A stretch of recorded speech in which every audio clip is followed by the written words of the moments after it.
اللہ وبرکاتہ۔ وعلیکم السلام ورحمۃ اللہ وبرکاتہ۔ ارے چچا، یہ گڈی وگڑی لے کر کہاں جا رہے ہو؟ خیریت ہے؟ سب ٹھیک ٹھاک ہے؟ ارے بیٹے بازار میں گیا تھا۔ ارے چچا، اس عمر میں آپ بازار گئے تھے، کیا آپ کے بچے نہیں ہیں؟ بچے تو ہیں مگر حال نہ پوچھو، بیٹا بیٹی پوتا پوتی دوتا دوتی کل ملا کر 25 ہے، لیکن کوئی بھی بچہ میرا کہنا نہیں مانتا ہے۔ توبہ توبہ، یہ کیسے بچے ہیں؟ کیا آپ نے ان کو دینی تعلیم نہیں دی؟ نہیں میرے بیٹے، نہ میں نے ان کو مسجد یا مدرسے میں پڑھنے کے لیے نہیں بھیجا۔ مسجد کا پڑھنے والا بچہ کیا کماتا ہے؟ 5-7 ہزار روپے مسجد کا دیجیے یا مدرسے کا ملا، اب وہ ان میں سے خود کھائے یا ہمیں کھلائے، اس لیے مدرسے یا مسجد میں پڑھنے کے لیے نہیں بھیجا۔ استغفر اللہ چچا، یہ تو بڑی گندی سوچ ہے کہ اگر ان کو اسکول پڑھائے تو بہت کچھ کمائیں گے اور مدرسے مسجد میں پڑھ کر کچھ نہیں کمائیں گے۔ چچا وہ دیکھو ادھر مولوی صاحب آ رہے ہیں، ان سے پوچھتے ہیں کیا ایسا ہی ہے؟ السلام علیکم ورحمۃ اللہ وبرکاتہ۔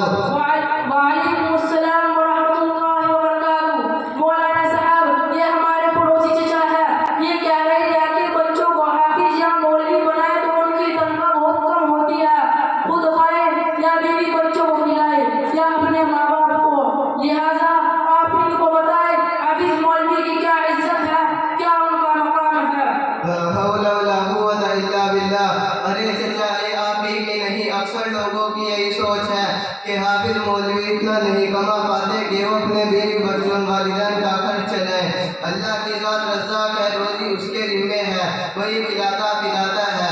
اگر روزی کا تعلق ڈگریوں سے ہوتا تو یہ ان پڑھ لوگ تو بھوکوں مرتے، اور یوں تو آپ نے دیکھا ہوگا جن کو اپنا دستخط نہیں کرنا آتا ان کا نام ملک کے بڑے بڑے سیٹوں میں ہے۔ ہاں، اور آپ نے یہ بھی نہیں دیکھا ہوگا کہ حافظ یا مولوی کم تنخواہ کی وجہ سے بھوکا رہا ہو یا بے کافر رہا ہو۔ اکثر لوگوں کو بولتے دیکھا گیا ہے کہ حافظ بن رہا ہے، کھائے گا کیا اور کمائے گا کیا؟ اور جب ایک اچھا باعمل حافظ یا مولوی بن جاتا ہے تو لوگ کہتے ہیں کہ مولوی کھاتا بہت ہے اور اچھا صاف ستھرا بھی رہتا ہے۔ ہاں، یہ ضرور سنا ہوگا کہ ڈاکٹر اپنی ڈاکٹری سے پریشان ہے، دکان نہیں چل رہی، وکیل اپنی وکالت سے پریشان ہے کہ گراہک نہیں ہے۔ اور سنو چچا، حافظ کا درجہ اللہ کے یہاں یہ ہے کہ جو بچہ حافظ قرآن ہوگا اس کے والدین کو سورج سے زیادہ روشن تاج پہنایا جائے گا، اور دنیا میں بھی سب لوگ حافظ مولوی کو اچھا سمجھتے ہیں اور ان کی عزت کرتے ہیں۔ اس لیے سبھی مسلمانوں پر ضروری ہے کہ اپنے بچوں کو دینی تعلیم ضرور دے۔ کیا ایسا ہے کہ نہیں چچا؟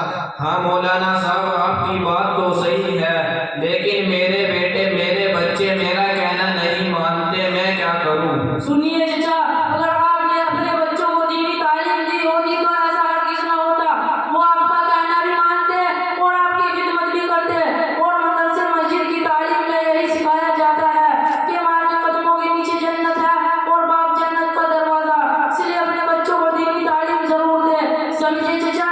دین کے بارے میں آپ کو بھی کچھ معلوم ہے یا نہیں چچا؟ ہاں، اور کیا تو ہی مسلمان ہے، پوچھ کیا پوچھتا ہے؟ دین کے بارے میں سب کچھ جانتا ہوں، میں بھی تو مسلمان ہوں۔ تو بتائیے چچا، غسل میں کتنے فرض ہے؟ غسل اچھا نہانے میں 10 فرض کے آس پاس ہے۔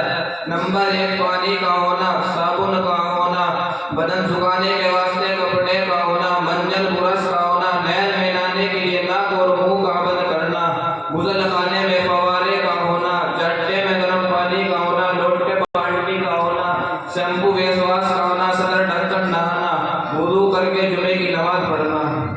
استغفر اللہ چچا، یہ تو استغفر اللہ چچا، غسل میں 10 نہیں صرف 3 فرض ہے۔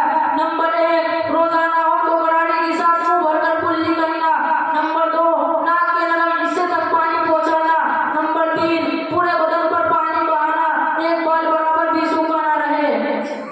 ارے بیٹے تیرے تو صرف 3، میں نے تو 10 لیٹر کے مارے کم بتائے، میں نے تو 20 یاد کر رکھے ہیں، یہ تو بہت آسان ہے، تم نے کہاں سے سیکھے بیٹا؟